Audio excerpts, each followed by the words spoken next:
begin! Did you know the Batman Arkham series, the game that puts you in the shoes of Gotham's Dark Knight, actually started as a rhythm game? Yeah, Rocksteady, the studio behind it all, originally planned Guitar Hero with bats. Early builds swapped out free-flowing combat for pressing buttons in time with a beat, and one version even flipped the whole thing into 2D. And you had to wait for colored circles to collide on screen, then hit the right button like you were playing Dance Dance Revolution in a batsuit. The idea was that Batman's fighting style should feel like music. Every punch, counter, and dodge synced up like a drum beat. But here's the thing, as cool as that sounded on paper, it absolutely clashed with the dark, immersive tone Rocksteady wanted. Watching Batman hit sick dance moves along to on-screen prompts wasn't exactly dark and Gotham-like, so the rhythm system was scrapped. But wait, did it really go away? Because Rocksteady's lead designer, Sefton Hill, straight up said that he wanted Batman's combat to feel like a dance. And the devs at Rocksteady delivered by building their final free-flow combat on the skeleton of that rhythm prototype. Combos only work if you've got timing. Counters require you to anticipate the beat, and once you've strung together 30 flawless hits, you realize you're not button mashing.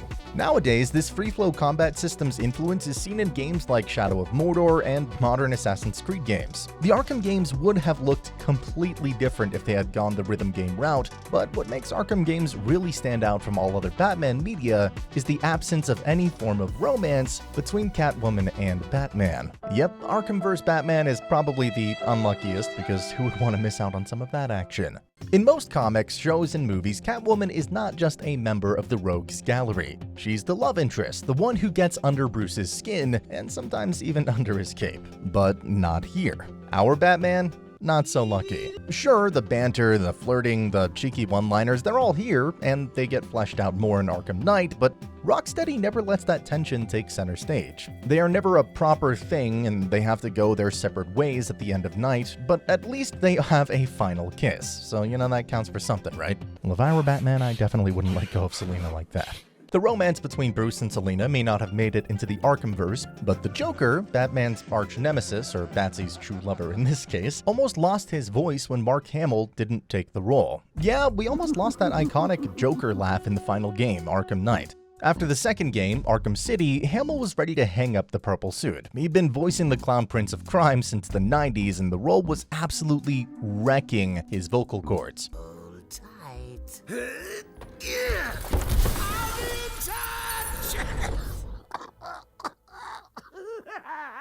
He even called Arkham City his final song. So when the devs started working on Arkham Knight, Joker was in the game, but Hamill wasn't present in the booth. Yet he returned only for one thing. He came back because of Batman. Or, well, more of his voice. The late great Kevin Conroy, rest in peace, reprised his role as the Dark Knight for Arkham Knight, and that's what pulled Hamill back in. He said multiple times that he wouldn't play Joker unless Conroy was there as Batman, and it's kind of poetic that Gotham's greatest rivalry only works when both sides show up. And thank God he did, because Arkham Knight's Joker is somehow both dead and the life of the party. Seriously, Rocksteady killed him off in Arkham City, then went, let's just put him in Batman's brain instead. So throughout the game, you're trying to stop Scarecrow's big fear toxin plan while Hamill's Joker is literally doing stand-up comedy in your head. He sings, mocks you, and even photobombs your glide sessions. This is the most extra Joker performance ever, and it almost didn't exist. We are so glad that we got to see the version of Joker that exists in Batman's head, but there is a version of Joker that we definitely wouldn't miss. Back in Arkham Asylum, in the conceptual stage, Joker's Titan boss is completely different. Concept artist Carlos Donata originally designed Titan Joker as this disjointed, spider-like freak of nature, long limbs, twisted joints, and a face that looked like it was straight out of SCP. Carlos was cooking nightmare fuel for Batman and the Joker. Batman squaring up against something halfway between the Joker and a monster from Alien, low-key would have loved to see that, but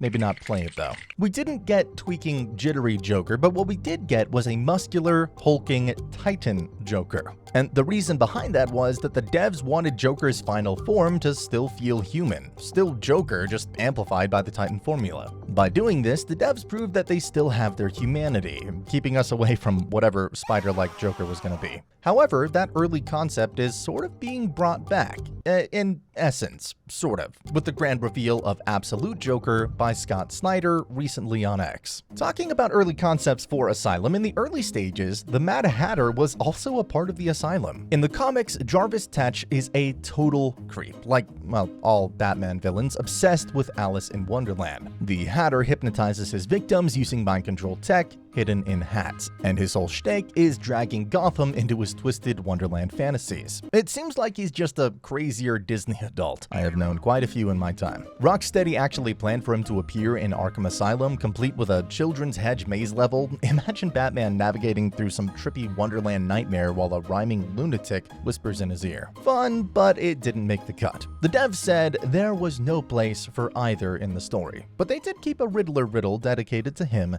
in the Botanical Gardens. Another one was the Straitjacket Henchman, not a big-name villain, but more like a terrifying enemy type. Picture an asylum inmate strapped into a straitjacket, thrashing around and still somehow swinging a blunt weapon at you. I genuinely wonder how he got his name and how the writers thought of this guy. But he did make it into the game, just not in his full form. In Arkham Asylum, if you snoop around the medical facility, you can actually find his severed head preserved in a jar. And if you thought that was just a one-off gag, Arkham City doubled down. The head of a straitjacket henchman can also be spotted in the Sionis steel mill, right in the corridor between the drug lab and the elevator. While Straitjacket Henchman never made it into the games as a living character, but did he make it in as a pickled head in a jar? Absolutely. Now, fans love to speculate about big names like Mr. Freeze, Clayface, Calendar Man, or even Killer Moth being planned and cut in Arkham Asylum, but these are more speculation and fan theories with no confirmations from the devs themselves or any game files to prove that they were planned. But there is a reason why these fan theories speculate, because Rocksteady laid a bunch of breadcrumbs for the fans, and the fans ate them all up. Take Maxi Zeus, Batman's self-proclaimed Greek god of crime, who thinks that he is Zeus reincarnated. The signs that he was planned or even thought about are everywhere. In Arkham Asylum, tucked away in intensive treatment, there's a cell covered in Greek symbols and mythology books. It screams Maxi Zeus. This isn't just random doodling, it's a straight-up calling card for a villain who thinks he's literally Zeus reincarnated. But of course, it doesn't stop there. In Arkham City, Rocksteady slipped in even more nods. There's a reference to a Gotham nightclub called the Gotham Olympus, which sounds exactly like the kind of place Maxi would run. There's a Riddler riddle you can solve by scanning the Zeus-style lightning bolt statue of the nightclub, which drops lore hinting at his influence. But these weren't the only villain breadcrumbs Rocksteady sprinkled in. The Arkham games are full of little teases to villains because everyone knows that a hero is nothing without his bad guys. Take Ra's al Ghul, for example. In Arkham Asylum, if you poke around the morgue, you'll find a body bag tagged with his name. Pretty creepy already, but come back later, the body's gone. Just vanished. That's not a bug, it's a sly wink at his Lazarus Pit immortality. Ra's doesn't show up until Arkham City, but Rocksteady was planting seeds from day one. Killer Croc got a similar treatment in Arkham Knight. Sure, he was one of the most terrifying bosses in Asylum, but by the time Knight rolled around, he was missing in action. That is, until you stumble across little environmental hints, newspaper clippings, and files that remind you he's still out there in Gotham, lurking in the shadows. Which makes sense because when his DLC finally drops in Season of Infamy, Croc shows up bigger and scarier than ever. Then there's Warren White, aka the Great White Shark. In the comics, he's a con artist who gets mutilated in Arkham and ends up looking like a literal shark. In Asylum, you can find a cell covered with shark teeth and documents pointing to him, but he never steps into the spotlight. Just another creepy detail hiding in plain sight. In Arkham City, there's a building with W. White, which most likely stands for Warren White. Now, Arnold Wesker, the ventriloquist himself, never actually shows up in the Arkham games, but his puppet, Scarface, that guy's basically on tour. You can spot him all over the place like a deranged Easter egg. In Arkham Asylum, Scarface is locked in a glass display case inside the medical facility, like some sort of cursed museum piece, and is being played by the Joker right before the final fight with him. Then in Arkham City, you stumble across him again in the Steel Mill's loading bay, tucked away as Joker probably got tired of playing with him. And if you thought Rocksteady was done, well, no. Scarface actually even pops up in Arkham Knight, making a cameo during Catwoman's Riddler missions. The Creeper also sneaks in through Jack Ryder. Ryder shows up as a reporter in the games, but if you dig through the audio logs, there are references about his alter ego, the Creeper. He never puts on the costume in the Arkhamverse, but the implication is there. And while we're on the subject of the Arkham Asylum setups, let's talk about one of Rocksteady's best jump scare gags, the Visitor Center's mannequin. At first glance, it looks like a harmless Joker dummy plopped into a chair with a TV for a head. But the longer you hang around, the stranger it gets. Look away, then look back, and suddenly its arms have moved. Come back later in the story and you might find extra dummies have joined the party. It's Arkham's version of those spooky garden gnomes that keep edging closer every time you blink. Rocksteady even slammed the deck against you. Detective mode is disabled in the Visitor Center, so you can't just cheat and scan the model. This wasn't a bug, it was deliberate, to keep the illusion alive and stop you from realizing that this wasn't just a mannequin at all.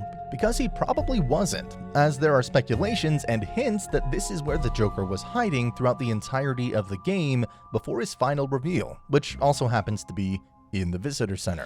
It's stuff like this that made Rocksteady's world feel so alive. Even if you weren't fighting these villains, you felt like they were just around the corner, waiting for their turn in the spotlight. All of this just made the Batman mythos in the Arkhamverse so much better, and fans are always on the edge to see the next villain from Bat's wide rogues gallery.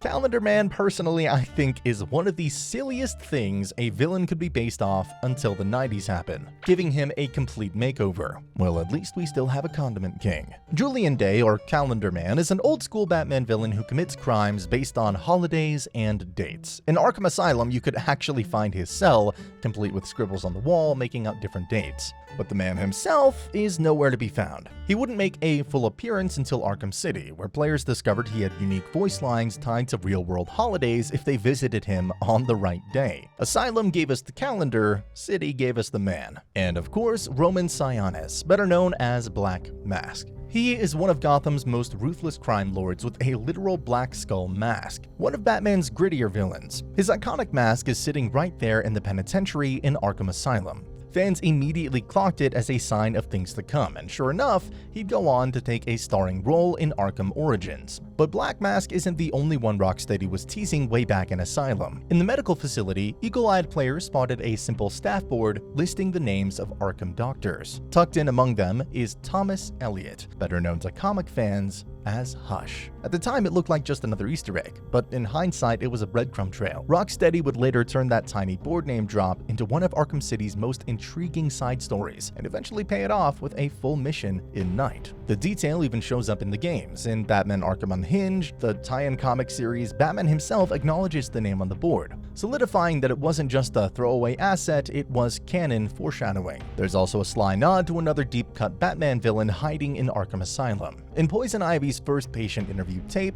she casually drops the name Jason Woodrue. Now, if you're a hardcore DC fan, that name should ring some alarm bells. Woodrue isn't just some random scientist. He's the one responsible from turning Pamela Isley into Poison Ivy in the comics. And in classic Gotham fashion, he didn't stay a mild-mannered botanist for long. Woodrue eventually went full eco-terrorist himself, transforming into the Floronic Man, a bizarre half-plant, half-human villain who's tangled with both Ivy and Swamp Thing over the years. All of this teasing done by Rocksteady makes us feel like they were trying to talk to the gamers, trying to get into our heads, always planning, staying 2 steps ahead. It's as though the devs were thinking like Batman villains. All of this is nothing compared to Scarecrow's Fear Toxin segment in Asylum. Scarecrow, aka Dr. Jonathan Crane, is one of Batman's creepiest rogues. He's not a bruiser like Bane or a schmear like Riddler. Instead, he's a former psychologist, obsessed with fear, who uses his custom fear toxin to make his victims relive their worst nightmares until they break. He's basically Gotham's Freddy Krueger in a burlap sack. And in Arkham Asylum, Rocksteady turned that into one of the most creative boss encounters ever. The first time Batman gets hit with the toxin, the game itself seems to unravel. Corridors twist, walls peel away, and suddenly you're in Bruce Wayne's childhood, walking down Crime Alley, hearing his parents' voices, and watching them gunned down all over again. The game ends up using Scarecrow for 3 separate segments, each with its own deconstruction of the Caped Crusader. For the final Scarecrow segment, the player is walking down intensive treatment when out of nowhere the whole screen glitches out like your console just died. Cue thousands of players in 2009 yelling at their TVs and checking the warranty on their consoles. What? What the hell? Oh god, what? This is one of the most meta moments in all of gaming. Right up there with Psycho Mantis, at least for me, making gamers think that their console just crashed. Their dedication to messing up psychologically goes deep, almost villain-like. Rocksteady had to actually get Sony and Microsoft's permission to pull off this trick, because faking a console crash could have been a PR disaster. Creative director Sefton Hill even admitted that his own team thought the idea was too risky, but when it worked, it became one of the most unforgettable highlights of the entire game. Rocksteady seems to be really tongue-in-cheek. They messed around with the story and characters to laugh at all the gamers, but to laugh at the gamers who got the game through let's say, illegal measure, you know, some good old yar-har fiddly-dee, being a pirate is alright to be. I digress. On PC, Batman Arkham Asylum shipped with one of the funniest anti-piracy mechanics ever. If the game detected a pirated copy, Batman's cape glide, you know, the most useful traversal tool in the game, just stopped working. Instead of soaring like a badass, he'd flap his cape like a sad bat with a broken wing and fall flat to the ground. Players thought that this was some weird glitch, but an Eidos forum admin later confirmed that it was a deliberate hook in the copy protection. And the glide wasn't just for show. Without it, you literally cannot clear certain gaps or escape death traps. Imagine trying to play Batman without wings. You're not the Dark Knight anymore, you're just a man in body armor scurrying around Gotham with no way to really leave the ground. But in typical Rocksteady fashion, that of course wasn't it. The anti-piracy measures didn't just clip Batman's wings, it quietly crippled other abilities as well. Grapple points wouldn't trigger, certain doors wouldn't open, and progression critical mechanics just would stop working. Basically, the game lets you wander around thinking you're Batman, then slowly strips away everything that made you Batman. So if you actually bought the game, you got the Dark Knight. But if you pirated it, you got discount Pigeon Man, who can't glide, grapple, and spends most of the time running around like a fool. Good job if you didn't steal it like a pirate. Arkham Asylum has everything a true fan would expect from a Batman game, but Rocksteady was about to take it up a notch. Early builds of Arkham Asylum actually had dynamic weather effects. You could catch glimpses of it if you look closely at the rain falling during the intro cinematic and lightning cracking in the medical facility. These little touches were hints that Rocksteady originally wanted storms rolling through Arkham Island. I, and I'm sure many other gamers, would have loved going through Arkham with storms rolling around and lightning strikes crackling through the skies. But here's the problem. The game was already pushing the Unreal 3 engine to its limits. Rocksteady had to make a choice, and a difficult one. Keep this stormy Gotham vibes, or make the PCs of gamers suffer with all those extra particles and bog down the FPS. And Rocksteady chose to go easy on all of our PCs. However, this version was later implemented in the Arkham Asylum remaster, which was using Unreal Engine 4. So we got a permanently foggy, moody island that still looked amazing, but you can't help but wonder how much scarier those scarecrow sequences would have been if thunder was crashing overhead and the rain was soaking Batman's cowl. The environmental effects in the world of Arkham Asylum are simply gripping, and when you play, you definitely feel like you're in the worst city possible. And the titular asylum is not just a backdrop. It feels like its own character with many secrets. One such secret is an entire hidden room, one which wasn't found by gamers for almost 6 months, until it had to be revealed by the devs. Inside Warden Sharp's office, behind what looks like an ordinary wall, Rocksteady tucked away a fully textured secret chamber. No map marker, no riddle, no clue. You had to literally plant explosive gel in the right spot and blow it open. And if you did, you found concept art and blueprints for Arkham City itself. After a few months of the release, everyone thought that they had everything. Every Riddler trophy, every bio, every Easter egg cataloged. But this one stayed buried. Lead writer Paul Crocker explained that they planted hooks in Asylum for stories they knew they wanted to tell later. The Sharp Room was one of those hooks, laying out the foundation for Arkham City months before the sequel was even announced. And it was only revealed in the Game of the Year podcast by Rocksteady, followed up by a feature with Game Informer that would finally lead the world to the truth. Rocksteady's attention to detail for the environment even bled out into the real world and the internet. There was actually a website called Arkham Care, where you could hear advertisements over the PA system in the medical wing. This made me and many other gamers curious, but I personally wasn't curious enough to Google it. However, many other curious gamers who typed it into Google back in 2009 were greeted by a fully functional in-universe website. Visiting the website using the Wayback Machine, I found that Arkham Care looked like an official site website for the asylum itself, with info about patient treatments, staff bios, and the mission of the hospital. Some of the text even had little winks to characters like Harley and the Joker buried inside, people who definitely need the care that Arkham would provide. Such a little detail was available to everyone, but during the release of Asylum, if you had a console, you would definitely miss out on some extra details. On PC, players with Nvidia cards got extra physics flourishes, paper debris flying, cloth banners swaying in the breeze, smoke, sparks maybe even teased, stuff that makes Gotham feel like it's alive and breathing. High physics settings do all of that. Thank God I played this on PC with physics, because turn down the physics or just play on PS3 or Xbox, and a lot of these details just vanish. Fewer banners, less realistic cloth, no ripping or tearing during combat for explosions.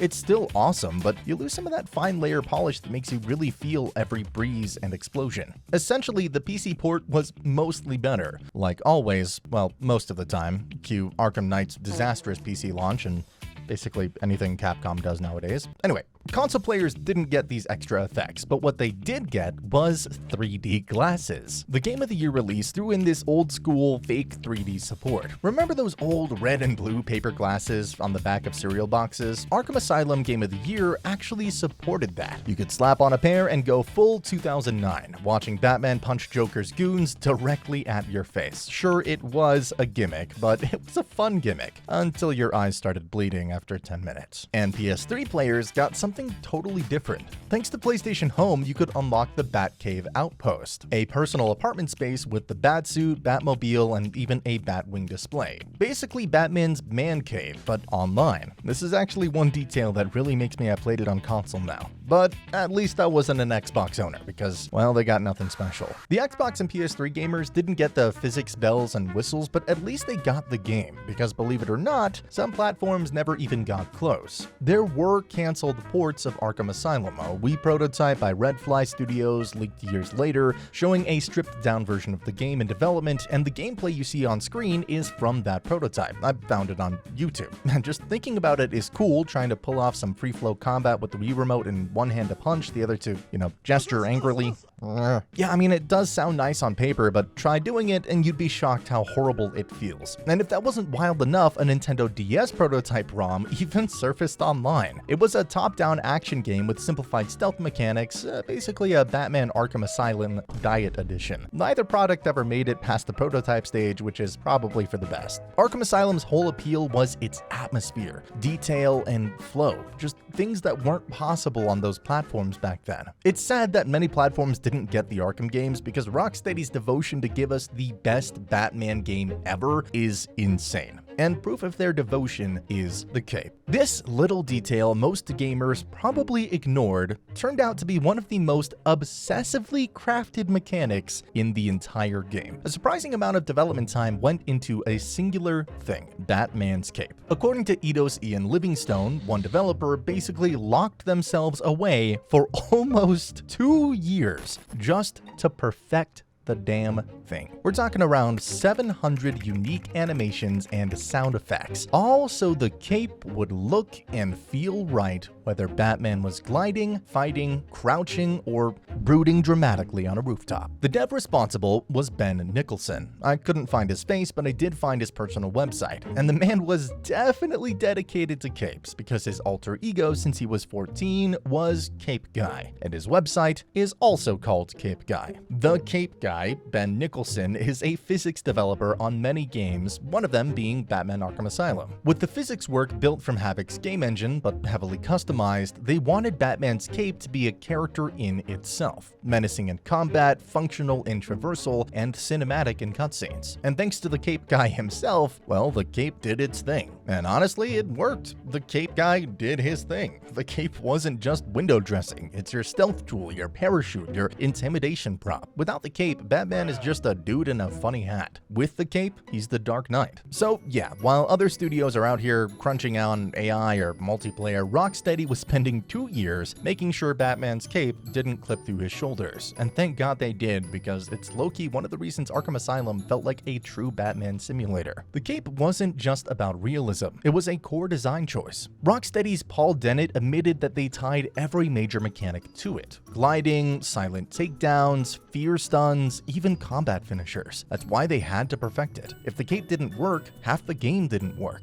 In fact, Eidos Ian Livingstone once joked that one developer basically lost years of his life to the cape system, and considering it had nearly 700 unique animations, sound triggers, and physics states, yeah, he wasn't exaggerating. But not every brilliant idea made it into Arkham Asylum. Some got cut faster than a batarang through drywall. Take the forensic system. Rocksteady basically spent the first 4 months prototyping what was basically CSI Gotham. You'd be collecting fibers, analyzing blood samples, and piecing together evidence like a cape-wearing lab tech. Cool on paper, of course, but in practice, every new clue came with a gimmick mechanic you'd use once and never again. It turned Batman into that guy who buys a microscope for one science project, then leaves it in the attic. Rocksteady realized it slowed down the pace, so they axed it. Honestly, probably the right call. A full detective sim Batman game does sound amazing, but Arkham was all about keeping that momentum. Speaking of momentum, Traversal got its own weird experiments too.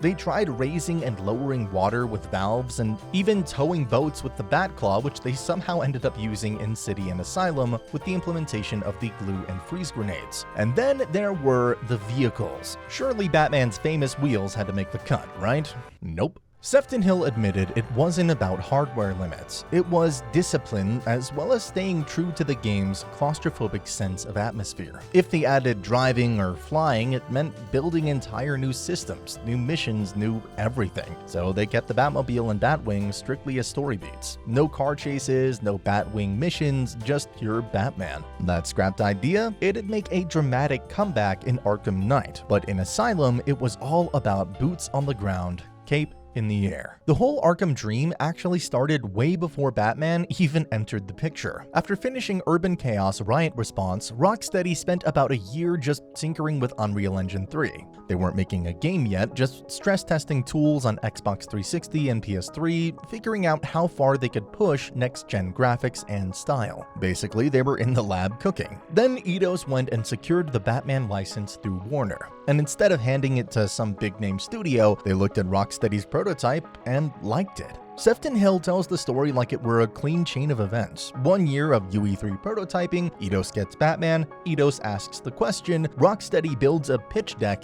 and demo. And then boom, greenlit. Inside Rocksteady, the day the news dropped was chaos. Senior programmer Paul Denning remembers everyone being called into a meeting. Some devs were hollering and cheering like they just got drafted into the Justice League. Others sat there quietly thinking, wait, Batman? That's huge. And suddenly the pressure was real. Fans on forums were speculating, Warner was watching, and the team knew expectations just leveled up. And the pitch that sold Eidos? It wasn't Batman in an open world Gotham. Rocksteady deliberately went the other way. They wanted a pressure cooker. Trap Batman on Arkham Island with his rogues. No Batcave retreats, no Justice League backup, just the Dark Knight versus his nightmares. They even wrote a "What is Batman" list on a whiteboard. Stuff like Batman doesn't kill and gadgets unlock exploration. And any mechanic that broke the rules went straight in the trash. By that point, they'd already prototyped the 3 gameplay pillars: free flow combat, predator stealth, and detective mode. Add in tone inspirations like Zelda and Metroid for progression and map design, Eternal Darkness for the psychological mind games, and a promise to tell an original Batman story instead of a lazy movie tie-in. Later, DC even roped in Paul Dini, the legend behind Batman the Animated Series, to shape the narrative with Rocksteady. So yeah, what started as a year of random, unreal experiments suddenly turned into the Batman game. By May of 2007, concept work was underway, and by September, full production was rolling. Rocksteady went from guys playing with UE3 to guys redefining superhero games almost overnight. From day one, the devs wrote out Batman's rules on a whiteboard. Stuff like Batman doesn't kill, gadgets unlock progression, and combat has to feel like martial arts instead of button mashing. And a mechanic that broke those rules was tossed out the window, and that's why Arkham Asylum feels so authentically Batman. Rocksteady also wore their influences proudly. Zelda and Metroid inspired the gadget-gated progression, Eternal Darkness gave them the courage to mess with players' heads, and BioShock's atmosphere was cited as a reference point, even though Sefton Hill admitted that he never actually played it. Imagine borrowing vibes from a game you never even booted up. Great one from the devs. Who knows, maybe we'll do a video on BioShock. The journey of the development itself saw many people come and go. The team started in mid-2007 with just 30 to 35 people, and grew to about 60 by the end. They streamlined levels in and out to fit memory, gave every building its own distinct architecture, the medieval wing went Victorian, max security looked like a bunker, the mansion leaned gothic. It made Arkham Island feel like a haunted theme park where every ride is, well, death. And of course, they had Paul Dini, the guy behind Batman the Animated Series, writing the story. DC pulled him in late 2007, and he shaped Arkham with Rocksteady. Gotham would have been too open, too easy for Batman to retreat to his Batcave, so they trapped him on Arkham Island, locked in with his worst enemies. It was a pressure cooker by design. At the end of the day, Arkham Asylum isn't about throwing everything Batman at the wall. It was about cutting the fat until only the essentials were left. That's why, even with all the scrapped forensics, abandoned gondola rides, and non-existent Batmobile missions, the game still feels tighter than Batman's cowl. Arkham Asylum was the revolutionary game that changed superhero games for the world, and what it took was more than just slapping Batman on the cover. It was the product of a small but insanely dedicated team at Rocksteady, led by creative director Sefton Hill, with writers like Paul Dini bringing Gotham's rogues to life, and artists like Carlos Donata giving the world its striking comic book style. These weren't just developers, they were fans obsessed with one question: what does it actually feel to be like Batman?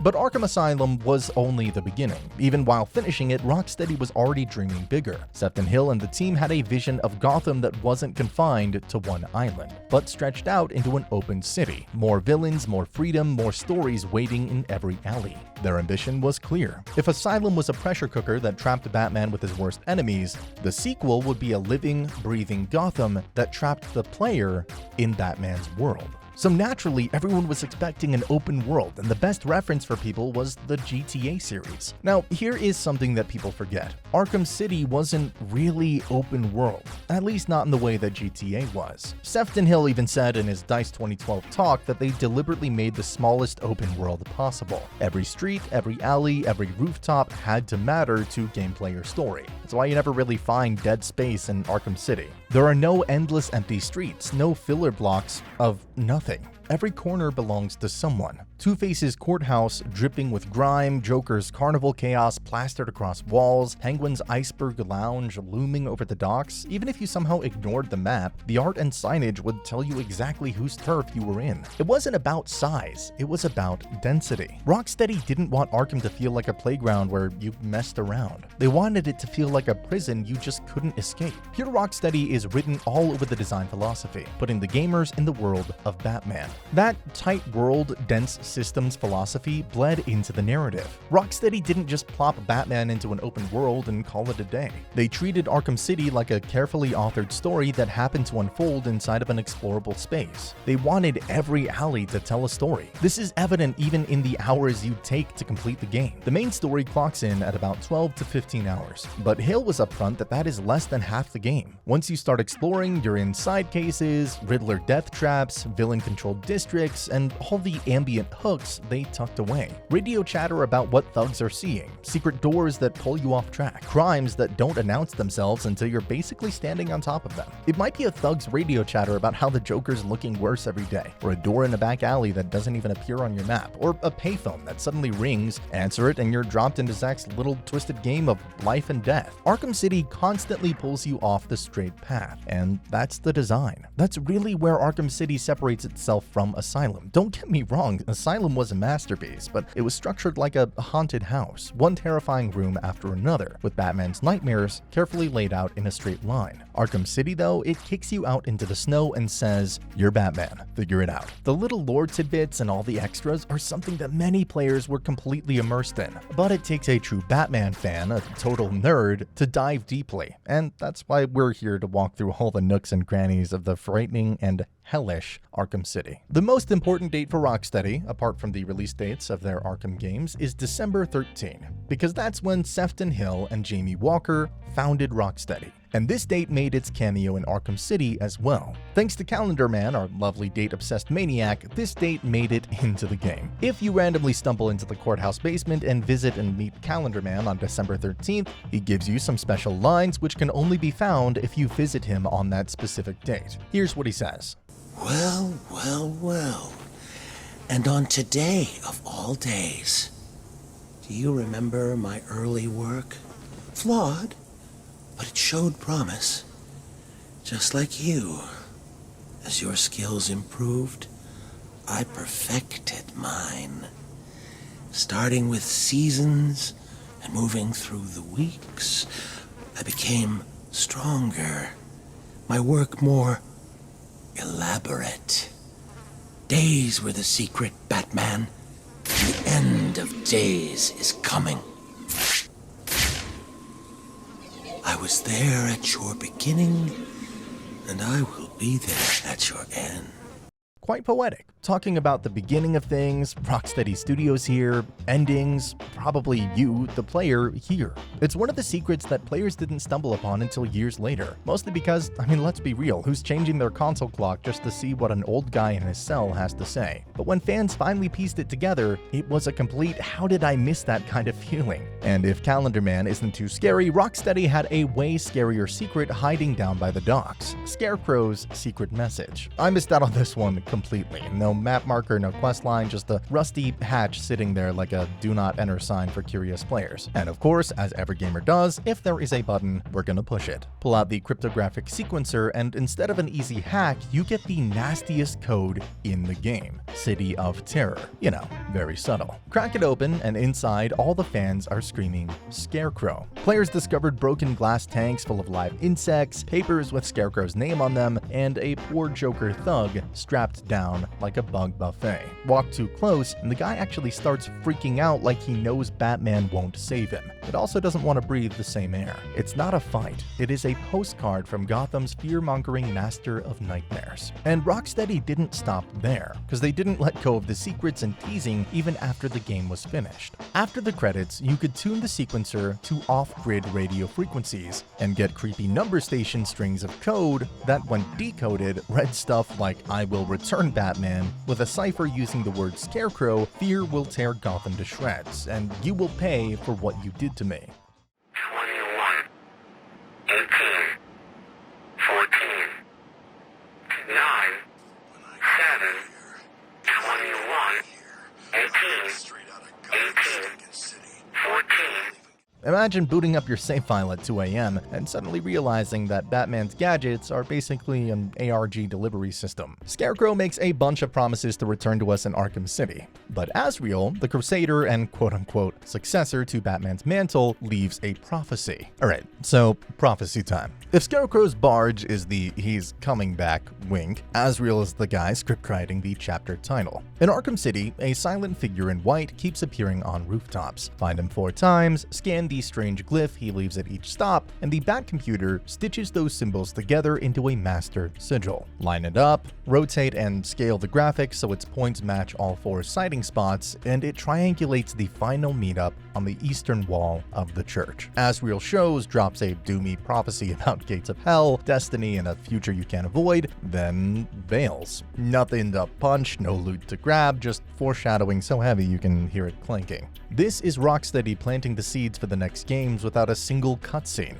Absolutely lovely. The sequencer is an important gadget in Batman's utility belt, but the sequencer isn't just for cracking locks or turning into creepy codes. It's also Rocksteady's favorite place to hide cheats, and the most famous one, Big Head Mode. Yes, it is real. This isn't some Game Shark rumor from the Playground era. If you pull out the cryptographic sequencer, hold both triggers, and then rotate both sticks in opposite directions, suddenly Batman's head will balloon up like a Funko Pop. And it doesn't stop there. Every thug, every cop, every random henchman in Gotham suddenly looks like they've wandered out of Saturday morning cartoons. Catwoman, big head. Joker, big head. Even the Sharks and Penguins museum tank. Yep, absolute noggin units. On PC, the devs made it even sillier. Instead of stick twiddling, you had to get this goofy little keyboard combo, WASD in sequence, which makes it feel like you're unlocking the world's dumbest cheat code. The best part, It sticks. You can play the entire game like this. Predator encounters, rooftop gliding, even the super serious cutscenes. Imagine Hugo Strange lecturing Batman about mortality while looking like a bobblehead on a car dashboard. It completely undercuts all the drama, and it is glorious. Rocksteady never spoke a word about this to anyone, they just slipped it in, which makes sense. Big Head mode is one of the traditions that goes way back in gaming. Old school PC shooters, games like NBA Jam, and GoldenEye 007. Big heads are funny, but one thing many gamers noticed was that Batman's right arm appeared a little bit bigger than his left, and here's where the internet did what it does best. They, of course, memed it to death. Some players started joking about the Batman Gooner allegations, like the Dark Knight was secretly spending too much quality time in the Batcave. What's this? Goon juice. However, this was nothing but the result of combat being right-handed dominant. Yes, our Batman is not a gooner, or he doesn't just focus on working out his right arm. Talking about cheats though, Arkham City doesn't just have Big Head mode. It has a cheat allowing you to access alternate costumes early without needing to finish the main story. And this one's actually kind of a game changer. Normally, Arkham City locks its alternate skins till you've finished the main story missions. You beat the campaign, then you get to strut around Gotham in the 1970s Batsuit, Batman Beyond, or even the Batman animated series look. But with this cheat, you can throw the rules right out the window. So here's how it works. From the main menu, right after you've picked your save slot, you enter this code: left, left, down, down, left, left, right, up, up, down. Do it right, you'll hear a little chime, and boom. You can use any unlocked skin in story mode even before New Game Plus. That means you can start a totally fresh save already dressed like Yellow Lantern Batman, Batman Beyond, or Year One Batman. Might sound like a small cosmetic thing, but it's actually a pretty big deal for players and content creators alike. For fans, it meant replaying the story didn't feel stale. You could bring a new look to each run. And for people making walkthroughs or capture footage, this cheat code was a godsend. Instead of grinding through the whole game just to get game footage in Batman Beyond suit, you could pop the code, boot up a new file, and immediately start recording Batman throwing goons around in whatever style you wanted. And Rocksteady knew what they were doing here. Costumes have always been a big part of Batman's history, each suit a nod to a different comic era, film adaptation, or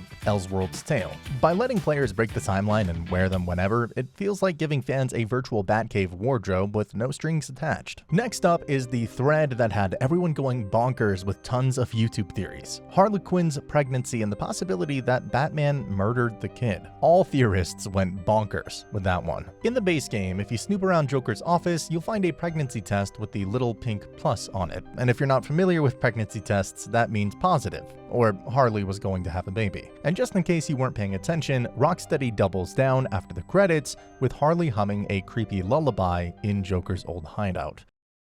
Hush, little baby, don't say a word. Mama's gonna kill for you the whole damn world.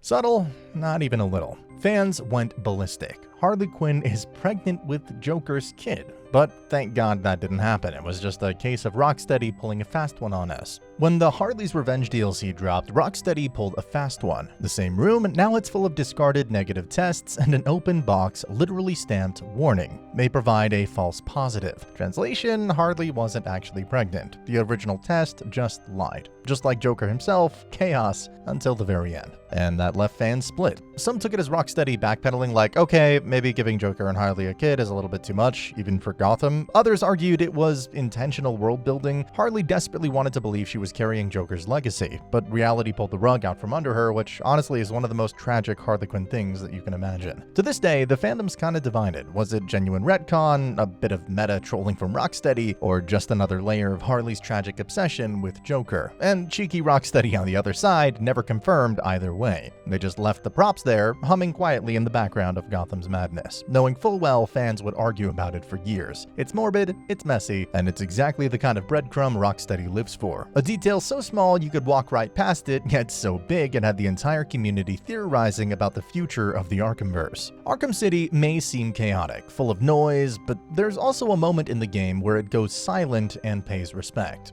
Arkham City hides one of its quietest, most gut-pinching stories right where it all began. Head behind the Monarch Theater into Crime Alley, the exact spot where Batman's parents were murdered, and you'll find two fresh chalk outlines on the concrete. Stand there, don't fight, glide, or gadget, just wait. After about a minute, Batman bows his head. the music swells, and you unlock Pay Your Respects. It's solemn, a little heartbreaky, and very rocksteady. I'd press X to pay respects. This one's quite sentimental, not gonna lie. It lands because it's just a pause. When I got this moment, I felt it.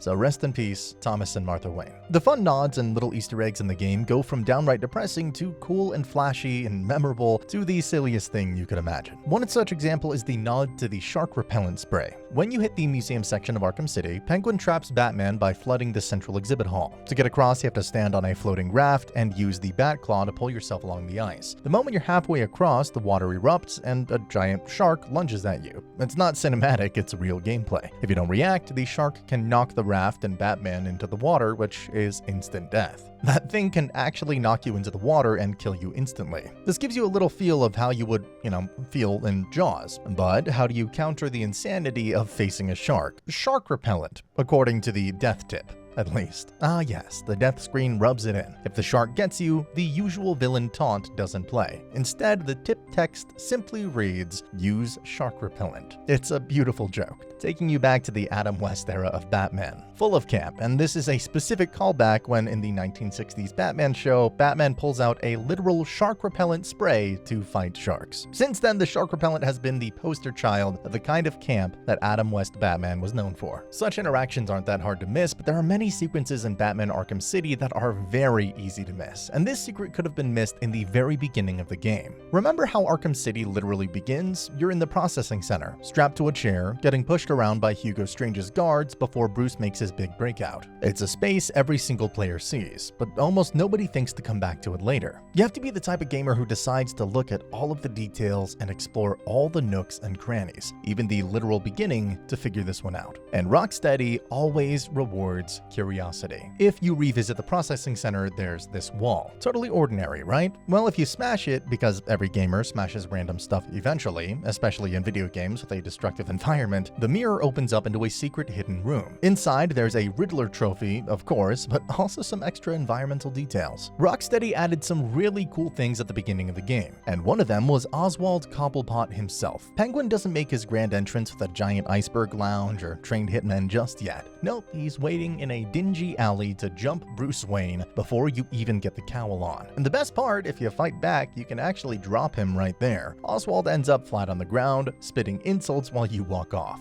Like, yeah, Rocksteady lets you beat him up like nothing, and he's not even a tutorial boss. Here you can choose to beat him up or let him go, but speedrunners prefer to knock him out because it suppresses some barks during the scramble, shaving some seconds off. Without the annoying barking of the Penguin at the beginning could be a hindrance. And if you don't walk away, Penguin just lingers on the floor, trash-talking while Bruce jogs onto the next bit. When Bruce gets hauled into the intake yard, take a look to the left and you'll spot Black Mask, Roman Sionis himself in the middle of a brawl with tiger guards. Now, Black Mask might not be Joker level famous, but in the comics, he's one of Gotham's nastiest mob bosses. Torture, intimidation, the whole deal. And Rocksteady sneaks him in right at the start just to remind you this city is crawling with sharks, not just clowns. But that isn't all. Among the crowd is an inmate who casually points finger guns at Bruce. And that's no random thug. That's Deadshot, the world's deadliest marksman. Floyd Lawton, the guy who literally never misses. Later in the game, he stars in one of the coolest detective side cases, but he's just chilling like he's already got Batman in his crosshairs. And then, if you tilt your camera up, way above the chaos, there's a shadowy figure watching from a rooftop, Azrael. So within the first 5 minutes, Rocksteady gives you Penguin, Black Mask, Deadshot, and Azrael. Mob bosses, assassins, and mystics, all before you become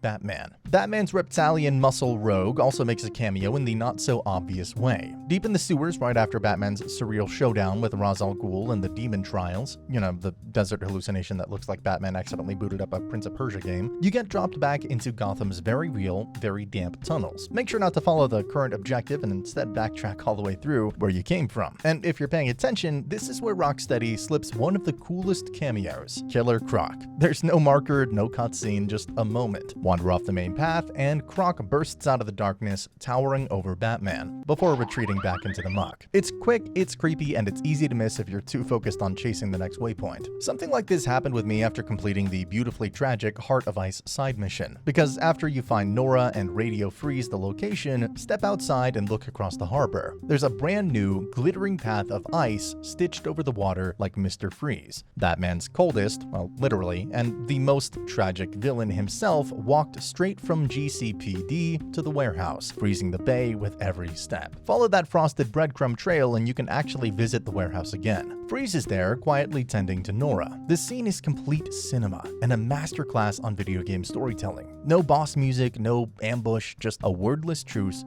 between two men who understand what it means to lose everything and keep going anyway. It's the kind of epilogue that most games would hide in a cutscene, but Arkham City lets you go see it. Breathe it in and leave on your own terms. Swing back later as Catwoman and the scene still holds. Selina prowls through the same cold-lit space and Freeze doesn't posture or threaten. He just keeps vigilant. Tiny, missable, and perfect. A thread that starts with Gotham's iciest grudge and ends with a quiet mercy you can physically walk to. Little touches like that are why Arkham City still hits so hard. 1 hour you're dodging sharks in a museum moat, and the next you're tiptoeing down a handmade ice bridge to watch a villain become a husband again. Just Batman's world, alive enough to reward you for caring. So we all know the biggest twist in this story, and if you didn't, what are you doing? Go ahead and treat yourself to the games. They go on sale all the time. But this is why Joker keeps calling him Batman. Real Joker, he can't help himself. Bats, Batsy, every other sentence. It's the toxic pet name of the century. Clayface in makeup never gets that intimacy right. He performs the idea of Joker, but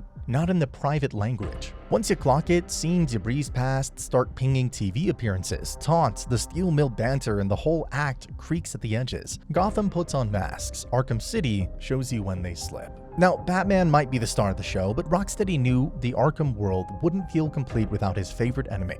Return Catwoman. Selina Kyle isn't just eye candy or a side cameo here with the Catwoman DLC. She actually gets her own playable missions that weave in and out of the main story, giving you a totally different perspective on Arkham City. Her very first mission is Two-Face's courthouse, but once you break free and move into her solo content, Rocksteady starts sneaking in their trademark Easter eggs. For example, in Catwoman's opening level in the office, if you stop admiring her whip combos for just a second and actually look around the environment, there's a lamp-lit corner table on the left wall. On it, some random pictures, but zoom in and they're not actually pictures at all. They're blueprints, and right next to them, a map that looks suspiciously like Arkham City itself. Fans have debated what the blueprints were meant to represent. Some early design sketches are part of the prison, others argue they were just background dressing. Rocksteady never confirmed, so it's one of those mysteries that's still dangling. And then there's the alternate ending. This one blew players' minds back in the day. During the mission, Catwoman's loot, she's faced with a choice: grab the loot and walk away, or turn back to help Batman. Normally, you're expected to do the hero thing and go left, but if you head right with the loot, boom, alternate ending. The game actually rolls credits as if Selina really did just ditch Batman to die under Arkham's rubble. Joker wins, Gotham falls, game over. It doesn't lock you out though. Rocksteady lets you rewind and replay the moment so you can continue the real storyline. And the kicker, that alternate ending gets stored in the ending section of the main menu, so you can revisit it whenever you want. It's basically Rocksteady giving Selina the power fantasy she'd absolutely take in real life, while still letting Batman have his proper game. But Catwoman's side of the story doesn't stop at loot or alternate endings. Rocksteady used her DLC to sprinkle in some lore nuggets as well, like Poison Ivy's revenge. If you return to Ivy's lair after the main game's climax at Monarch Theater, you'll stumble into a scene that feels more like a cult initiation than a comic book cameo. 2 Arkham inmates and even a tiger guard are on their knees, chanting their love and devotion to Ivy like she's Mother Nature herself. And Ivy, she's eating it up cold, calm, in total control. What makes this so interesting is the context. By this point, Ivy is furious because she believes that Hugo Strange destroyed her last surviving plant during the Wonder Tower assault, even though Catwoman is the one who actually does it. When you speak to her, she lets loose, vowing to kill Strange, to bring Gotham to its knees, and to make the world fear her wrath. It's one of the rare times you get Ivy talking openly about her apocalyptic ambitions, not just eco-terrorism, but full-on global domination through plant life. The scene is totally missable, tucked away for the curious player who thought. Another very easy to miss hidden detail shows up in one of the least likely places. If you remember it, it's Penguin's twisted little fight club complete with a vault door, leaking water, and goons cheering for Batman's demise. Most players are too busy dealing with the combat arena to notice anything else, but if you slow down, crawl under the middle gate, and smash the window on the right side, you'll find yourself in a smaller, tucked away room. And here's where Rocksteady does their classic reward the curious trick again. In the back corner, there's just a puddle. Nothing fancy, nothing glowing, but if you lean in, zoom the camera, and really look, the puddle doesn't just reflect the ceiling. It shows a city skyline. a literal hidden city trapped in a puddle. Fans have been debating this one since its release. Is it Gotham? Is it Bloodhaven? Home of Nightwing? What makes it so fascinating is how deliberately placed it feels. It's not a texture glitch or a random graphical trick. It's clearly meant to be seen if you're obsessive enough to poke around in every corner. Like Calendar Man's hidden dates or Scarecrow's barge, it's Rocksteady showing their hand that Arkham City was always part of a bigger, interconnected world. And honestly, who hides potential sequel teases in a puddle? Rocksteady, I guess. Rocksteady devs have also hit themselves in the game, because they literally wrote themselves in the game. If you poke around the GCPD, there's this nondescript list of recently arrested criminals. Nothing flashy, just names and charges. But look closer and you'll notice something strange. The names don't belong to random NPCs. They're the names of the developers. Rocksteady also loves referencing other media, and there's one that blends Batman with a galaxy far, far away. If you dig into Deadshot's side mission, Shot in the Dark, Batman eventually tracks his hideout and opens a circuit box containing Deadshot's gear. Among the ammo and tech, sharp-eyed players noticed something that doesn't quite fit Gotham's crime scene aesthetic. Sitting right there in the loot is a metallic cylinder that looks suspiciously like Luke Skywalker's lightsaber from Return of the Jedi. And this isn't just some random prop. It's almost certainly a media wink at Mark Hamill, who voices the Joker across the Arkham series. Hamill is, of course, also Luke Skywalker himself, so Rocksteady hiding a Jedi weapon in Deadshot's stash is basically them saying, hey, Gotham's deadliest assassin, he was a Star Wars fan too. Now, does Batman ever pick it up and swing it around? Sadly, no, but as a quiet Easter egg, it's one of those perfect Rocksteady touches. Blink and you miss it, but once you notice it, you can't unsee it. It's like the devs left a love letter to the actor who defined Joker for a whole generation. And if you thought Rocksteady's meta references stopped at Star Wars, well, think again. Because Arkham City also takes a detour to the island from Lost. Yeah, the actual ABC TV show. Mark Hamill, the voice of Joker, was a huge fan of Lost. And Paul Dini, the lead writer from Arkham Asylum and Arkham City, actually guest wrote for the series. So when you put these two fandoms in a room together, of course Gotham was going to get a few references. Near the end of the Return to Steel Mill mission, during the showdown where Joker, or more accurately Clayface, posing as Joker, is trying to explain away how he's somehow all better, he throws out this bizarre little speech. Instead of addressing the cure, he starts rambling about mysteries and endings. And then he drops the line, "Would you be happy? Does it make sense? How come it all ended in a church?" That's not random Joker babble, that's a direct nod to the Lost finale. The end, which ended with the survivors literally in a church, sparking years of debates among fans. And Rocksteady went even deeper. Random thugs in Arkham City can sometimes be overheard asking, I forget, did they ever explain what the island was? Which is honestly the same question half the Lost fanbase was asking after 6 seasons. Rocksteady didn't just leave their Easter eggs to posters and props, they wove some of them into the dialogue itself. Take the Perfect Crime Most Wanted mission in Arkham Knight. When Batman and Alfred uncover the third mutilated victim, Alfred makes a chilling observation. He recalls that the killings resemble an old case Bruce worked on early in his career, one that also happened to take place on Halloween. Alfred even calls it a long one. For comic fans, this wasn't a throwaway line. It is a direct nod to Batman: The Long Halloween, one of the most celebrated stories in the Dark Knight's history. That story revolves around the holiday killing string of murders tied to Gotham's mob families, each committed on a different holiday. By having Alfred reference a Halloween murder case that dragged on, Rocksteady slyly ties their grisly serial killer side quest back to the tone and structure of Jeff Lieb and Tim Sale's classic. And it doesn't stop there. Ever wonder why Calendar Man is the only inmate you see locked up in a glass cell in Arkham City? That's a visual directly lifted from The Long Halloween as well. In the comic, Calendar Man is also kept in a Hannibal Lecter-style glass prison, consulted by Batman like a twisted Hollanday calendar oracle. Rocksteady basically plucked that image off the comic page and dropped it right into the game. What makes this so clever is how layered the reference is. On the surface, it's just a closed sign with a date. But for comic fans, it's like a wink saying, yeah, we've done our homework. And for newer players, Plus, it's a breadcrumb that ties Calendar Man's unsettling presence back to a famous storyline where he wasn't just creepy flavor text, he was central to the mystery. Rocksteady always said they wanted the Arkham games to feel like a love letter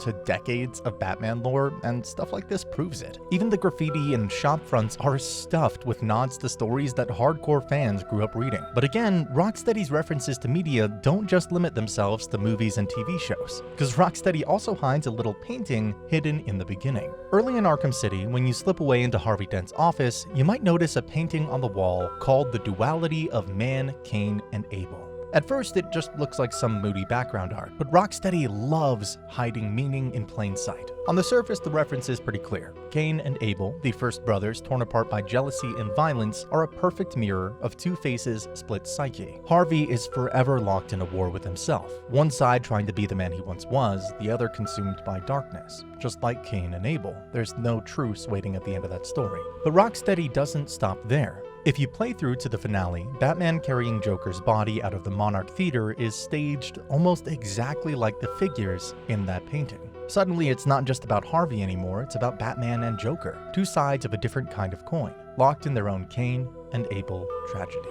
That tiny piece of set dressing becomes a chilling bit of foreshadowing. It's Rocksteady saying, pay attention, the ending was hanging on the wall all along. And it's the sort of detail you'd only catch if you stopped mid-brawl to admire the art, which, let's be honest, most players definitely did not. But when you notice it, the entire story feels heavier. The rivalry, the loss, the inevitability, it was right there from the start. It's a sneaky touch and very Rocksteady. Take something that looks like nothing and make it secretly carry the weight of the entire game. Talking about the end, Arkham City doesn't let go of the player even after the credits roll. Because in Arkham City, even when the story's over, the game still finds ways to crawl under your skin. After finishing the game, your voicemail inbox doesn't go quiet. Instead, you get a message from Joker. But this time, he isn't threatening Gotham, cracking jokes, or setting up another trap. He's singing.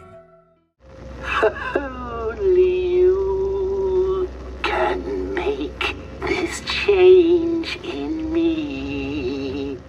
Softly, disturbingly, he hums through Only You by the Platters, a tender 1950s ballad. Hearing the Crown Prince of Crime croon that into your bat phone feels less like a gag and more like a ghost. Joker's way of clinging to Batman long after he's gone. It's equal parts creepy and sad, the perfect final twist in their warped relationship. But Rocksteady had one more trick for the diehards who pushed through New Game Plus. This time, it's Harley Quinn's voice on the line. She sings a broken, distorted version of Hush Little Baby, and for longtime fans, that tune might ring a bell. Harley performed the same lullaby back in Batman Beyond: Return of the Joker. Here, though it hits differently, it's not playful or campy. It's raw, cracked, like Harley's grief spilling out into song. What makes both of these moments brilliant is how they double as character studies. Joker's serenade is twisted, intimate, possessive, mocking, unforgettable. Harley's lullaby, on the other hand, feels more like heartbreak pressed onto tape. They're small details, easy to miss, but they leave you with the same sense that Arkham City doesn't really end. Its villains linger, singing to you from the shadows long after you put the controller down. This was the genius of Arkham City. Rocksteady didn't just make a superhero brawler. They made a world that breathes even when you're not looking at it. The devs stuffed this game with secrets, references, emotional gut punches, and little character moments that most players wouldn't stumble on for years.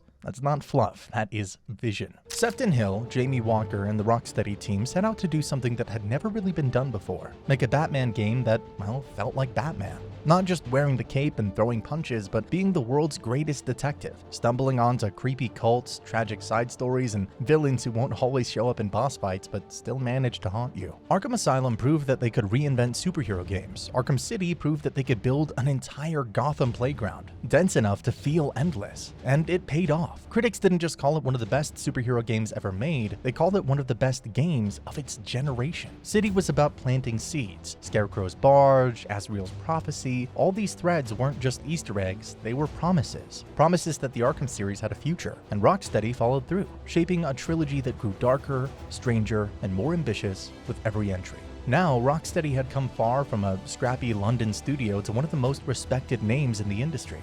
And naturally, fans were asking, okay, what's next? where do you even go after Arkham City? Rocksteady's answer? An even bigger, better Batman game that would blow the minds of Batman fans and the gamers. Arkham Knight in 2015. And this was Rocksteady's third and final game in the series, though technically the fourth Arkham game overall, since Origins was handled by Warner Bros. Games Montreal. Right away, the biggest difference was scope. Gotham wasn't just a handful of districts anymore, it was a full city stretched across 3 massive islands. Rocksteady even widened the streets on purpose, not for traffic, but to fit in their brand new star, the Batmobile. For the first time, you weren't just gliding above Gotham, you were tearing through it, switching between high-speed chases and tank battles with drones. Fans begged for the Batmobile since Asylum, and Rocksteady finally delivered, though some players joked they maybe delivered it a bit too much. The studio itself had grown too. Arkham City had around 100 people behind it, but by the time Arkham Knight launched, Rocksteady had expanded to well over 160 developers, with even more support from outside teams. And you can feel that scale in the details, the rain-slick streets, Batman's cape actually soaking through, his armor scuffing and cracking across the campaign. This wasn't just a sequel, it was Rocksteady showing off exactly what next-gen meant on PS4, Xbox One, and PC. But the biggest shift wasn't just the visual, it was narrative. Paul Dini, the comics legend who co-wrote Asylum and City, didn't return for Knight. Instead, Rocksteady's own Sefton Hill, Ian Ball, and Martin Lancaster took the writing reins. Their vision was to close Batman's story with something darker, more psychological, and more final. Scarecrow stepped up as the main villain, blanketing Gotham with his fear toxin, and Joker, despite dying in City, returned in the creepiest way possible, as a hallucination inside of Batman's head. That's not just good writing, that's Rocksteady messing with you, the player, making you see Joker everywhere Batman looks. So if Asylum was the haunted house and City was the urban sprawl, Knight was the grand finale, a cinematic goodbye to Rocksteady's Dark Knight. But the journey to completing the finale was an interesting one, filled with great ups and downs. They were going to go big with this one, and according to Rocksteady, it would be the biggest thing that they were going to work on. One of the wildest rules that they had set for themselves was no loading. Because seriously, who likes it when you get pulled out of your immersion by a loading screen? Gotham is at the brink of destruction, and then suddenly you gotta, wait a couple of seconds. A complete vibe killer. Rocksteady doubled down on immersion in other ways as well. When fans asked about fast travel, Sefton Hill just laughed it off. There's the ultimate fast travel. It's called the Batmobile. You're not skipping Gotham. You're driving through it, crashing lampposts, and jet gliding off rooftops like a maniac. The car wasn't just bolted on. It literally reshaped Gotham. Streets were widened, buildings got vertical redesigns, and whole chunks of the city were rebuilt to handle tank mode, smashing through them. And the Riddler, he wasn't about to let Batman's new wheels go untested. Instead of just trophies and riddles, Knight threw in racetracks, tunnel puzzles, and car scanner challenges, basically turning Riddler into your sadistic driving instructor. The team even pushed combat in some new directions with dual play, their version of single-player co-op. During big brawls, you can tag out mid-combo, switching from Batman to Nightwing or Robin without missing a beat. Rack up enough hits and you trigger a dual team takedown. Your AI partner keeps up the offensive while you swap, so it feels like a true two-person fight instead of a babysitting job. And looming over all of this was the big narrative hook Rocksteady kept teasing in interviews: Gotham without Joker. City ended with the Clown Prince dead, so Knight's story seed was literally what happens when Joker's gone. The answer, of course, was to bring him back as a hallucination, because if Batman can't get rid of Joker, why should the players? Sefton Hill said the goal was that you could play start to finish without hitting an in-game load. Cutscenes render in real time too, so whatever suit you're wearing shows up in every scene exactly as you're wearing it. If you pop the 1970s suit or Dark Knight Returns, it isn't just the combat skin, it photobombs the trauma. That elevator pep talk with Gordon, yep, still rocking that blue and gray. Sounds like a small thing, but it's a huge immersion win, and it meant the team couldn't hide big loading screens behind pre-rendered videos. Everything had to stream while you played. This would set a precedent for many modern games which lack or completely remove loading screens. Take your God of Wars or Uncharted. And Rocksteady didn't just keep all of this behind the curtain. They actually pulled fans into the process with something called Arkham Insider. This was a short-form video series hosted by Rocksteady's Dax Ginn, where the devs straight up geeked out about their own game. You had people like Adam Hurdy, breaking down how dual play combos worked, or the Batmobile, how it wasn't just a car but the reason Gotham had to be rebuilt from scratch. These weren't dry tech talks either. They felt like mini behind-the-scene hype reels. One week they'd show you how the Riddler puzzles were designed to mess with both Batman and the Batmobile. The next, they'd dive into the city's new volumetric rain and fog systems. Later, episodes even teased DLC, so it doubled as both a dev diary and a hype machine. Which brings us to the tech choice. Instead of jumping to a brand new engine, Rocksteady stuck with a heavily customized Unreal Engine 3, the same lineage as Asylum and City, but they turned it up to 11. They rewired it for a seamless Gotham, with chunky, volumetric rain, fog, and neon that holds up even when you're tearing through the streets. Most importantly, they tuned it for instant in and out Batmobile transitions. Seems like the whole fantasy running at full speed. The Batmobile, the city, and Batman were at full speed, but something that wasn't as fast was the game itself. On June 23, 2015, the game launched on PC and consoles. On consoles, the game ran fine. On PC though, within 2 days, Warner Brothers did something almost unheard of for a big AAA game. They pulled the PC version from sale. You couldn't get your hand on Arkham even if you had the money for it. But why would anyone say no to money when hundreds of thousands of gamers were lining their pockets to pay them? The culprit behind the demise of many PC gamers was the interactive smoke and fog that swirled around you. Rain dripping realistically down Batman's cape and little scraps of paper debris fluttering through explosions. Yep, these tiny particles were the reasons why many gamers couldn't even run the game properly. And if you were there, you know the pain. Stutters, 20 FPS gameplay, and so many crashes. Some of you probably turned off half the settings just to get Batman to glide without looking like a stop-motion puppet. The main culprit was Nvidia's GameWorks features. On paper, all these effects made sense and even looked amazing, but on launch, pure disaster. The second you turned them on, your frame rate fell harder than Batman after missing a grapple. It wasn't just the Nvidia GameWorks, it was also the, for lack of a better phrase, dogshit optimization of the PC port. Even with the GameWorks off for some reason, the game was not utilizing the CPU and limited itself to 30 FPS. Console players at launch probably felt smug that their versions were stable, but over time, they didn't exactly win either. Arkham Knight never got PS4 Pro or Xbox One X enhancement patches, so no official 60 FPS update, no next-gen glow-up. Today, the only way to smooth things out is by running the disc in a PS5 or Series console and letting boost mode do its thing. And let's not forget the marketing tie-ins. PlayStation players got exclusive Scarecrow Nightmare missions, 3 spooky AR maps where Scarecrow hijacks your brain with nightmare fuel. They were never officially released elsewhere. PC modders eventually recreated them, but if you were on Xbox back then, tough luck. It was one of those classic console war moments. Sony fans got their horror missions, Xbox fans got slightly more stable matchmaking in Halo 5. Arkham Knight had many features that made it into the game, but not all of them. Data miners dug through Arkham Knight's files and found references to something called $1 Million Mayhem. Sounds like a WWE pay-per-view, right? But nope, this was a cut challenge mode where you would actually play as the Joker. The premise? Go on a 5-minute crime spree, wreak Gotham as much as possible, and then in peak Joker fashion, send the repair bill directly to Wayne Enterprises. So how did gamers find out about this? Well, fans pieced this together from leftover text strings in the files. Stuff like score counters, timers, and little snippets of Joker-flavored dialogue. It was all in there, it just never activated. Imagine a reverse Predator challenge, but with the Clown Prince tearing up the city like it's his personal playground. However, why would the devs not let us experience this complete mayhem? In hindsight, it all makes sense, because such a game mode doesn't match Arkham Knight's tone. Letting players cut loose as Joker probably broke the tone of Knight's big, brooding finale. Still, it's one of those what-if features that makes you wonder how much fun we missed out on. Because who wouldn't want to drive the Batmobile into a fire hydrant and then hear Joker cackle about the damages? You know what is wild though? Data miners didn't just find strings hinting at $1 Million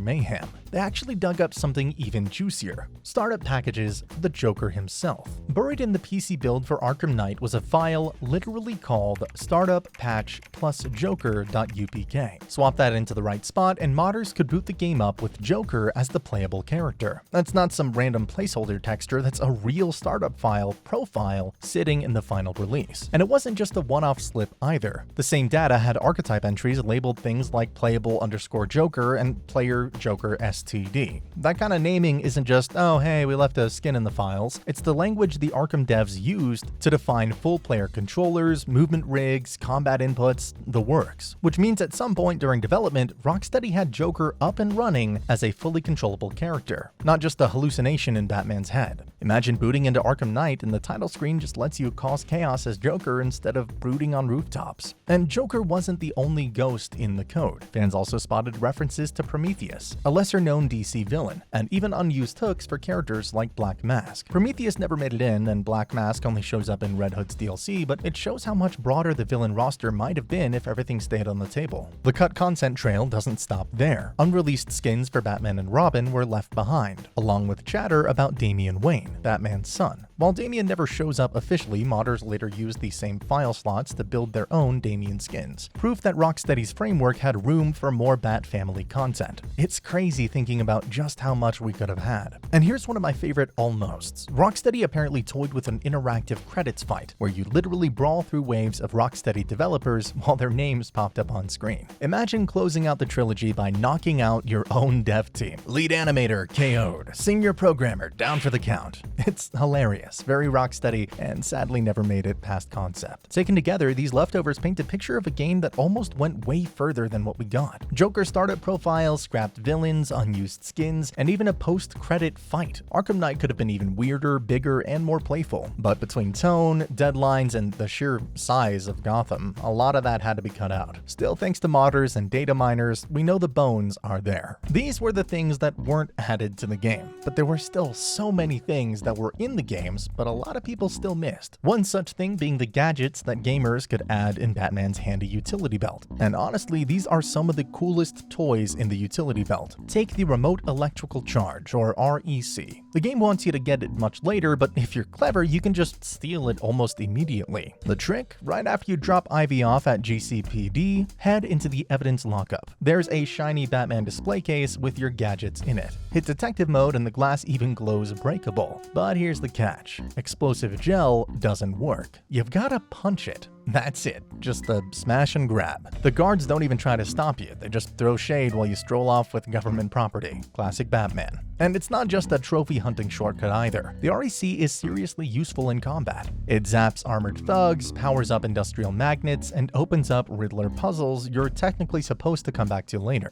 Veterans always tell new players, grab it ASAP. It's one of those little secrets that makes you feel like you outsmarted the game. Then there's the Freeze Blast. Same deal, no mission, no prompt, no tutorial. It's just sitting there like Rocksteady left it out by accident. You'll find it in the Panessa Studio Hub near the Joker-infected cells. Ride the elevator up, pan left, and boom. It's just chilling on a table. Free, unlimited, and Batman doesn't even comment on it. It's like he picks it up and thinks, don't tell Alfred. The Freeze Blast actually is one of the best crowd control tools in the game. Lob it into a fight and suddenly half the room is frozen in place. Plus, it unlocks special routes for trophies and puzzles way earlier than you're supposed to. You can even make little ice platforms on water or stop steam valves, stuff the story normally wants you to wait for. Arkham Knight is also full of these tiny try it and see gags, stuff the game never points out, but Rocksteady clearly knew some of us would mess around with. Take the Stage C keypad in Panessa Studios. The real code is 0539, a sly nod to Batman's comic debut in May of 1939. Batman probably felt something as he typed that number on the keypad, or maybe nothing. If you get the code wrong enough times, he just punches the machine instead. And then there's Officer Owens from the opening diner scene.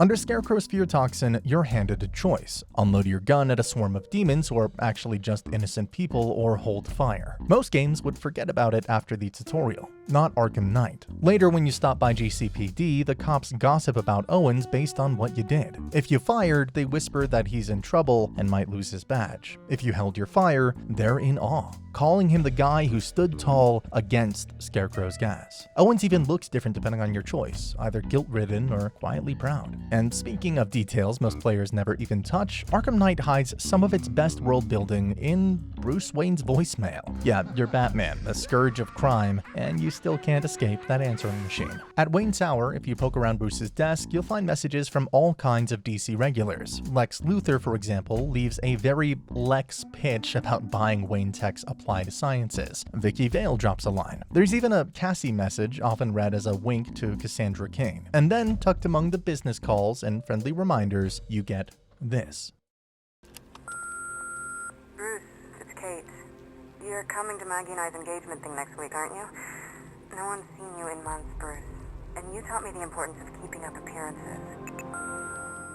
A message from Kate, inviting Bruce to her engagement party with Maggie. Fans immediately clocked this as Kate Kane, Batwoman, and her longtime partner, Maggie Sawyer. Which means not only does Batwoman exist in the Arkhamverse, Bruce actually knows her socially. The Bat family connections go deeper than Rocksteady ever put on screen. Now, here's where it gets really interesting. That one little voicemail hit harder in 2015 because just 2 years earlier, DC had stirred major controversy by blocking Kate and Maggie's marriage in the New 52 comics. The writers quit in protest, fans rallied behind Batwoman, and suddenly here comes Rocksteady casually acknowledging the engagement in-game. It's subtle, but almost plays like a quiet middle finger to DC editorial. Batman might not say it out loud, but his voicemail definitely does. And of course, this wasn't the only playful touch. 2 Joker messages slip in, tying back to the hallucinations Bruce suffers from throughout the game, because of course the Clown Prince is petty enough to prank call from beyond the grave. And if the Batwoman voicemail wasn't enough proof Rocksteady was planting seeds for a bigger DC universe, Arkham Knight doubles down with Oracle's computers. Head into the clock tower around the workstation, and you'll see what looks like just another desktop. But zoom in on the monitor, and you'll catch something incredible. An IM thread between Oracle and none other than Huntress. The handle even shows up as HNTRSS, so there's no mistaking it. Oracle tells her to, quote, find BC, patrol the evacuee camps. And no, BC doesn't mean Batman Cave or Batman's credit card, it's Black Canary, Oracle's longtime partner in the comics. Together with Huntress, they form the Birds of Prey, a street-level team that protects the people while Batman is busy fighting world-ending threats. A little context makes this even juicier. Oracle is Barbara Gordon, the former Batgirl turned tech mastermind after being paralyzed by the Joker. She's the brains and the heart of the Bat family, coordinating operations from behind the scenes. Huntress, on the other hand, is Helena Bertinelli, a crossbow-wielding vigilante with a grudge against Gotham's mob families. And Black Canary, Dina Lance, has one of the most famous powers in DC, the Canary Cry, a sonic beam that can shatter walls and bad guys alike. So when you see that little chat log, you're not just reading random background text. It's Rocksteady quietly confirming that the Birds of Prey exist in the Arkhamverse, and the details back it up. Oracle's PC even has a Birds of Prey wallpaper, making the clock tower feel like the hub it is in the comics. The clock tower is not just the hub for the Birds of Prey though. If you're in the Return to Clock Tower mission and you decide to scrub through Oracle's CCTV feeds instead of just moving on, the very first camera hides something. Keep scrubbing all the way to the end of the footage, bottom left of the frame, and you'll see him, Victor Zsasz, calmly walking into view and then slipping into an alley. That's it, just a little cameo. What makes it even weirder is that Rocksteady didn't even use his Arkham Knight model. That's Zsasz's old Asylum City design dropped wholesale into Knight, which is your first big clue. He was planned, then cut. Data miners back this up with full bios, cut voice lines, and mission scaffolding left in the files. Some of the unused dialogue even has Zsasz taunting Batman, which shows Rocksteady went pretty far before pulling the plug. So why was he cut? Well, think about what Zsasz does. He's a serial killer who stages his victims, carving tally marks into his own skin for each murder. Now think about Professor Pig, the villain we did get in Arkham Knight. Another serial killer, staging his victims in grotesque displays with a whole most wanted thread. Community archivists and even the cutting room floor point out the obvious overlap Rocksteady likely decided they didn't need. 2 different serial killer hunts in the same game. Instead, they left Josh as a ghost in the machine. His cameo on the CCTV is basically Rocksteady winking at the fans, saying he's still out there, even if he doesn't get a full storyline. Some players even reported finding posed corpses near Founders Island tied to him, though that's community chatter more than confirmed content. For context, Josh has been lurking since Arkham Asylum, where you first encounter him holding a guard hostage. It gets many gamers nostalgic seeing the same character in the final game. If you glide around long enough, you'll hear Gotham's thugs gossiping about another guy in a cape.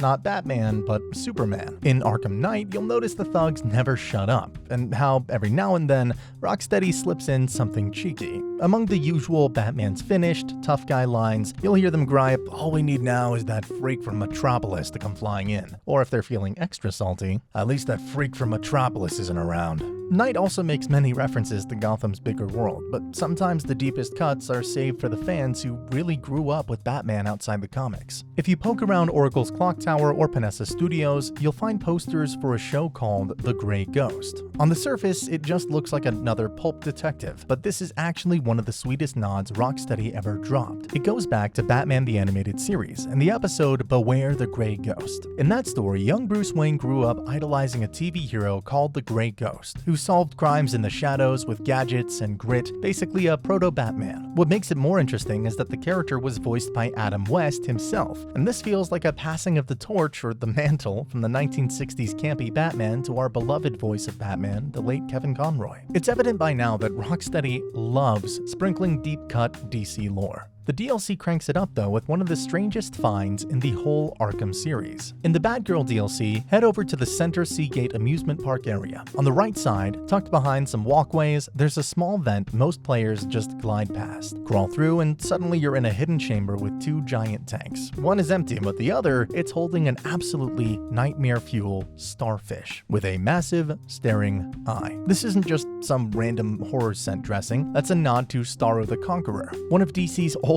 and weirdest supervillains. First appearing in The Brave and the Bold number 28 all the way back in 1960, Starro is literally a mind-controlling alien starfish. And fun fact, it was the very first villain the Justice League of America ever fought together. The DC cuts in Arkham Knight keep going on with a nod to one of DC's most supernatural detectives, John Constantine. Tucked away in Founders Island, down in the Undercity service roads near where you chase Professor Pig's perfect crime victims, there's a shuttered storefront with the words John Constantine, Paranormal Investigator, painted across the metal slats. No neon, no spotlight, just a dusty little sign for anyone curious enough to glide down and squint. And Rocksteady's references to DC's deep cuts don't stop with Constantine. If you glide over near Wayne Tower and check out the coordinates 3572-2896, you'll find a little storefront called Secret 6. On the surface, it looks just like Gotham retail trying to sound edgy, but this is actually a nod to one of DC's strangest villain squads, the Secret Six. The lineup has rotated over the years, but at its core, you've got characters like Catman, yes, that is a thing, Deadshot, Cheshire, Ragdoll II, Scandal Savage, and even a random Parademon. I understand the references to Constantine, but Secret Six is definitely Rocksteady just flexing their deep DC knowledge, and they keep doing that. On Bleak Island alone, you can stumble across a magic shop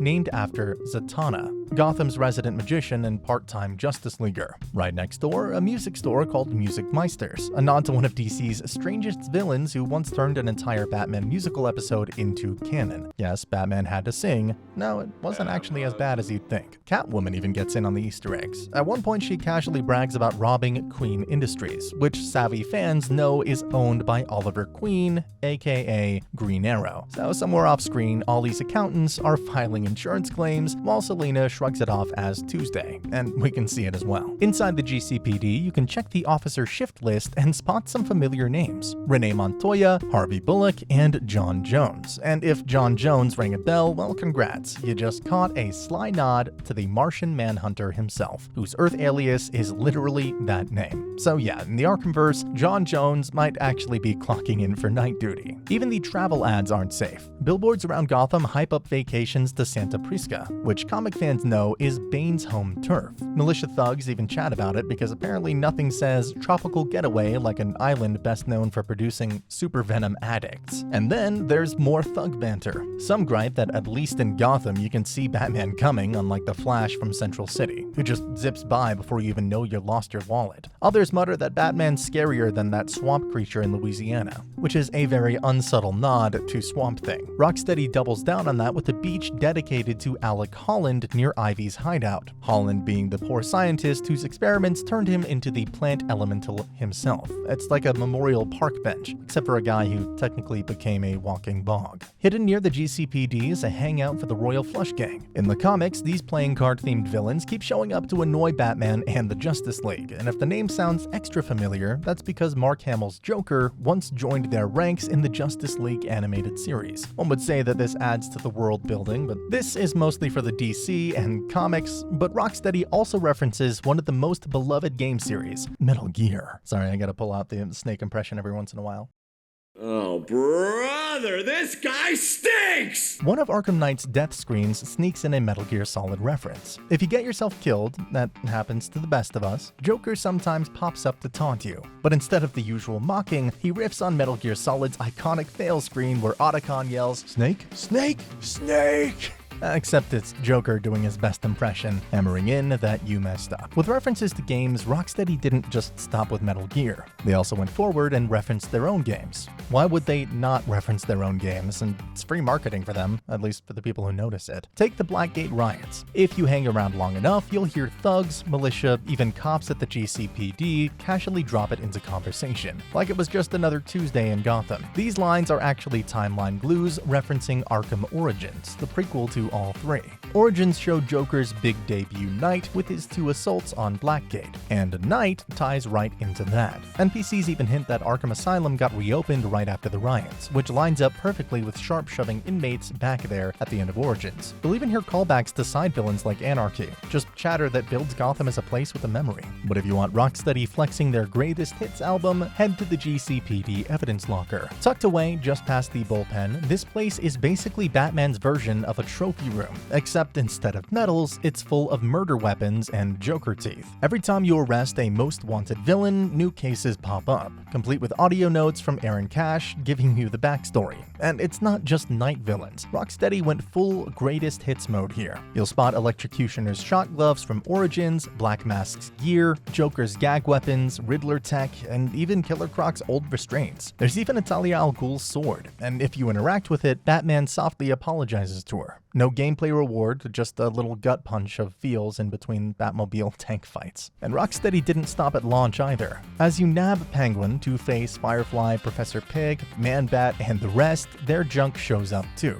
Then the DLC rolls around and suddenly you've got cabinets filling with Mad Hunter's trinkets, Mr. Freeze's tech, and even more Croc memorabilia. It's less police evidence and more Gotham's most dangerous junk drawer. And if the evidence locker is Rocksteady's victory lap, then Blake Island has one of their cheekiest fake-outs. In the Cauldron District, right by Falcon's shipping yard, you'll stumble on the corpse of a massive shark strung up on a hook. Fans immediately thought this was Tiny Penguin's beloved pet shark from Arkham City. It even has the same hulking body and oversized jaw, now pierced by a giant hook like it swam right out of a horror movie. For months, people debated if Rocksteady had just casually killed Tiny off-screen. But then the DLC, GCPD Lockdown, dropped, and Nightwing's adventure set the record straight. In the Bloodhaven docks, you'll actually find a huge aquarium tank with Tiny scrawled on it, and sure enough, Penguin's finned enforcer is very much alive. At one point, Tiny even lunges at the glass, cracks it, and stares you down like you just interrupted his feeding time. During the Jason Todd flashbacks in the Panessa Movie Studios, if you look closely at the floor beneath him, you'll spot strange markings that look eerily familiar. They're almost identical to the Spirit of Arkham symbols from Arkham Asylum, the cryptic graffiti tied to Warden Quincy's sharp secret alter ego. In Asylum, these symbols were scattered all over the island, separate from Riddler's scavenger hunt, only to reveal Sharp's obsession with becoming Gotham's savior through the so-called Spirit of Amadeus Arkham. By the end, Sharp hijacks the mythology and uses it to justify his political rise, eventually becoming mayor in Arkham City. And while most players barrel through Ace Chemicals like it's just another tank-busting gauntlet, Rocksteady slipped in a sneaky nod to an Arkham Origins villain. When you first enter the plant, glance to the right on one of the lab tables. There's a small vial marked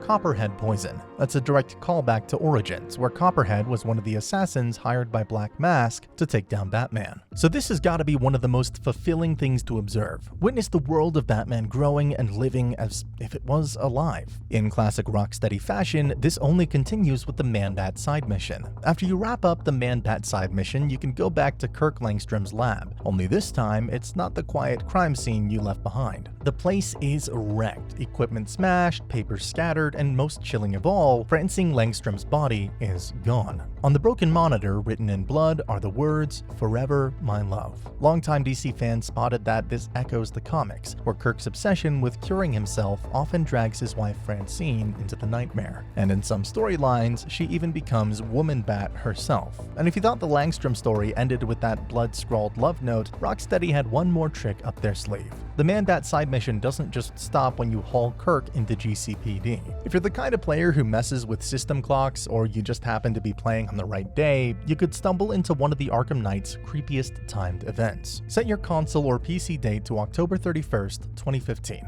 Halloween night, and head back to GCPD. Instead of quietly skulking in his cell, Kirk Langstrom has vanished. The cell door is wide open, the restraints are broken, and the implication is chilling. Man-Bat's out there again, loose in Gotham. Such references are scattered all over the game, so let's rewind all the way back to the very first scene of Arkham Knight. Most people remember it as the Officer Owen's nightmare tutorial. The smoking guy at the diner suddenly gasses the place with Scarecrow's spear toxin, and all hell breaks loose. But look closer at that patron in the red hood. His whole face is covered, and at first glance, you'd think Rocksteady just wanted some random creep for a jump scare. Except the game files tell a different story. Data miners found that the model is literally tagged as Jason Todd. And if you scan the scene, there's even an A carved into the table where he sits, a subtle wink at Jason's future identity in the Arkham Knight. So yeah, before the game even gives you the Batmobile keys, Rocksteady's already slipped Jason in front of you. At the time, players just saw a red-hooded stranger, and that's the joke, because Red Hood is, of course, one of Jason Todd's most famous post-Robin identities in DC lore. Players who could make all the connections did figure it out, but weren't sure until the data miners dove into the game files. But something that was obvious from the get-go was the difference in Harley Quinn's story pack. In the Harley Quinn story pack, they basically gave her her own spin on detective vision. Instead of detective mode, you get psychosis mode, because, you know, being a detective isn't really a Harley thing. Mechanically, it's still the same deal. Flip it on and enemies and objects light up. But here, thugs aren't labeled as armed or unarmed. Nope, Harley sees them as little piggies. It's part crime-fighting tool, part nursery rhyme fever dream.